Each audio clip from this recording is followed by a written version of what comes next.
Haleluya. Apa kabar saudara pada hari ini? Saya percaya setelah kita mengikuti ibadah mujizat tadi malam, saudara pasti keadaannya lebih baik, penuh dengan sukacita karena Tuhan telah melawat, menyertai, memberkati kita. Pada pagi hari ini saya akan meringkas kembali apa yang saya sampaikan kemarin. Mungkin ada yang belum jelas, tapi pada hari ini saya merasa saya perlu membagikan lebih kepada saudara. Mari kita lihat kepada firman Tuhan dari Lukas pasal yang ke-9 ayat 10 sampai ayat yang ke-17. Tapi kita melihat dari ayat 10 sampai ayat yang ke-12 terlebih dahulu. Kita melihat bahwa apa yang terjadi di ayat 10, murid-murid baru kembali dari pelayanan. Bagaimana sebelumnya Yesus mengutus mereka berdua-dua untuk pergi memberitakan Injil, menyembuhkan orang-orang sakit, dan melakukan mujizat, mengusir setan. Dan kita tahu, kita dengar mereka melaporkan semua dalam keadaan baik. Tuhan menyertai, Tuhan melindungi pelayanan mereka dengan luar biasa. Dan kemudian mereka menceritakan tentang pengalaman mereka itu kepada Tuhan Yesus di ayat yang ke-10. Dan kemudian Yesus berkata, ayo kita menyingkir ke sebuah kota yang bernama Betsaida. Sehingga mereka hanya ber-13, 12 murid, dan kemudian Yesus bersama-sama mereka melakukan penyendirian itu Bapak Ibu, mengadakan retreat. Tapi kemudian orang-orang banyak yang semula mendengar Yesus mengajar, mereka diam-diam mengikut Yesus. Mereka merasa tidak puas, mereka ingin diberkati lebih dan lebih lagi. Dan kemudian kita melihat Yesus tetap menyambut mereka, Yesus tetap membuka tangannya kepada mereka. Dan kemudian ketika hari mulai malam, murid-murid berkata kepada Yesus, suruh aja mereka pulang. Tetapi kita melihat bagaimana hati Yesus. Di ayat yang ke-13 kita berkata, tapi Yesus bilang apa kepada mereka? Kamu harus memberi mereka makan. Yesus katakan, tidak, mereka sedang ada dalam keadaan lapar. Kamu harus memberi mereka makan. Nah, murid berkata, kemana kami harus beli? Di mana kami harus mencari? Yang ada pada kami cuma 5 roti, 2 ekor ikan. Mana cukup semuanya ini? Mana cukup? Kemana harus kami pergi? Mana mungkin untuk sekian banyak orang kami bisa memberi mereka makan? Apa yang ada pada kami? Kami tidak punya apa-apa. Bapak Ibu saudara-saudari yang terkasih, tetapi kemudian Tuhan Yesus memberikan petunjuk kepada mereka apa yang harus mereka lakukan. Mereka harus membentuk kelompok-kelompok yang lebih kecil. Yesus menyuruh mereka untuk mengumpulkan orang-orang itu dalam kelompok 50-50. Kenapa penting sekali untuk membuat kelompok-kelompok kecil ini? Bapak Ibu saudara-saudari yang terkasih, kadang-kadang kalau kita melihat jumlah orang yang banyak, nyali kita menjadi ciut. Bagaimana? Apa yang harus kuperbuat? Tapi ketika kita melihat ini kelompok-kelompok yang kecil, maka semangat kita untuk mengerjakan itu akan semakin besar. Kelompok kecil kok gampang, dengan mudah saya akan bisa melakukan.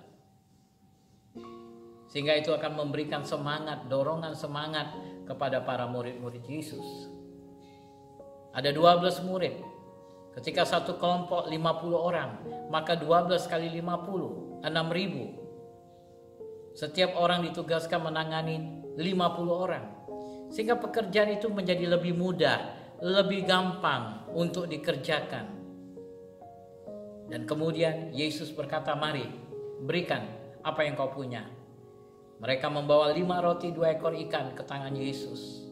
Yesus mengangkat tangannya dan kemudian menengadah ke langit, mengucap berkat, lalu memecah-mecahkan roti itu dan memberikannya kepada murid-muridnya supaya dibagikan. 5 roti 2 ekor ikan diberikan ke tangan Yesus.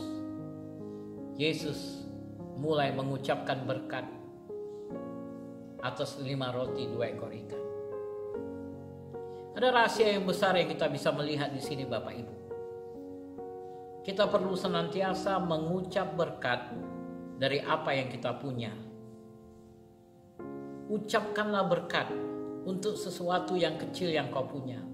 Mungkin yang kau punya sesuatu yang kecil, yang modal mungkin 1 juta rupiah.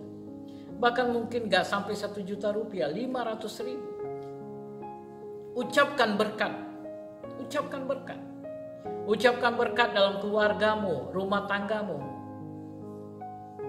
Ucapkan berkat atas istrimu. Ucapkan berkat atas suamimu. Maka engkau akan tuai keluarga yang diberkati. Ucapkan berkat kepada anak-anakmu. Maka anak-anakmu engkau akan lihat mereka bertumbuh di dalam pengenalan akan Tuhan, dalam kehidupan rohani dan kehidupan pertumbuhan jasmani yang sangat baik. Ucapkan berkat. Dalam usahamu, pekerjaanmu. Mungkin kau berada di suatu perusahaan pekerjaan yang tidak seberapa gajinya. Tapi setiap kali engkau hadir di perusahaan itu, ucapkan berkat atas perusahaan itu. Maka engkau akan lihat Tuhan memberkati usaha itu. Yesus menerima 5 roti 2 ekor ikan, menengadah ke langit dan mengucapkan berkat. Dan kemudian membagi-bagikan roti itu. Kemudian ketika dia bagi-bagi, para murid melakukan tugasnya. Firman Tuhan katakan, mereka semua makan sampai kenyang. Dan bahkan ada sisa potongan-potongan roti sebanyak 12 bakul. Kita melihat sesuatu yang luar biasa terjadi di sini. Ketika kita mengucap berkat, kita menghadap kepada Tuhan Yesus dan mengucap berkat dengan apa yang kita punya, maka lihat mujizat terjadi dalam hidup kita. Kuasa Tuhan mulai termanifestasi dalam kehidupan kita. Dalam pelayanan-pelayanan kita, mungkin kita berkata hanya pelayanan kecil yang aku punya. Jangan kau takut dengan pelayanan kecil itu Bapak Ibu. Tetapi tengadakan kepalamu ke langit dan ucapkan berkat atas pelayananmu itu kepada Tuhan. Syukuri semua kebaikan Tuhan. Lihat bagaimana Tuhan memberkati pelayananmu Bapak Ibu. Tuhan memberkati rumah tanggamu. Tuhan memberkati usahamu. Setiap pekerjaan kau lakukan. Bahkan mungkin tubuhmu sedang sakit. Ucapkan berkat kepada tubuhmu ini. Katakan, jantungku sehat, paru-paruku sehat, ginjalku sehat, liverku sehat, lambungku sehat, semua organ tubuhku baik. Ucapkan berkat di dalam nama Tuhan Yesus. Aku terima liver yang sehat. Di dalam nama Yesus aku terima penglihatan yang baik. Di dalam nama Yesus aku terima pendengaran yang baik. Ketika engkau ucapkan berkat seperti itu kepada tubuhmu, maka lihat tubuhmu akan pulih dan pulih senantiasa. Haleluya. Ucapkan berkat. Jangan kau sibuk lihat orang lain. Jangan kau lihat harta orang lain. Jangan bandingkan dirimu dengan hamba Tuhan lain. Jangan bandingkan dirimu dengan orang-orang lain yang diberkati Tuhan, yang bisa menggunakan uang yang banyak untuk melakukan tugas pelayanannya. Tapi gunakan apa yang kau punya, persembahkan itu kepada Tuhan. Dan mulai ucapkan berkat kepada Tuhan. Kau lihat apa yang akan terjadi dengan apa yang kecil yang kau punya. Tuhan melipat gandakan berkat itu dalam kehidupan. Tuhan lipat gandakan. Dan kau akan menjadi berkat bagi kota Medan. Engkau akan menjadi berkat bagi Kabanjahe. Engkau akan menjadi berkat bagi Brastagi.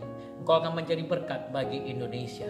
Dan melalui hidupmu nama Tuhan Yesus dipermuliakan. Nama Tuhan Yesus ditinggikan. Nama Tuhan Yesus disanjung tinggi. Ucapkan berkat untuk semua berkat Tuhan dalam kehidupan. Senantiasa ada di dalam kelompok-kelompok yang kecil. Dengan pengembalaan yang tetap. Ada orang-orang yang dipercayakan untuk mengembalakan hidupmu. Maka lihatlah bagaimana hidupmu diberkati dengan luar biasa. Kau akan kenyang, diberkati dengan segala firman. Dan kau akan memberkati orang lain. Tuhan memberkati, mari kita berdoa. Bapa, aku berdoa untuk setiap anak-anakmu yang sudah dengarkan firman pada hari ini. Biarlah Engkau menolong mereka dalam segala keadaan hidup mereka. Biarlah pada hari ini ketika mereka membawa apa yang mereka punya kepada Tuhan, dan mereka tertanam dalam gereja lokal dan mulai mengucapkan berkat atas apa yang mereka punya dengan mempersembahkan kepada Tuhan untuk dipakai. Dan biarlah Tuhan memberkati mereka, Tuhan memberkati usaha mereka, Tuhan memberkati pekerja mereka, dan melalui hidup anak-anak-Mu nama Tuhan dipermuliakan. Aku berkati mereka di dalam nama Tuhan Yesus. Amin. Amin. Kiranya Tuhan memberkati saudara. Tetap semangat jalani hidup ini. Stay safe. Jesus love you.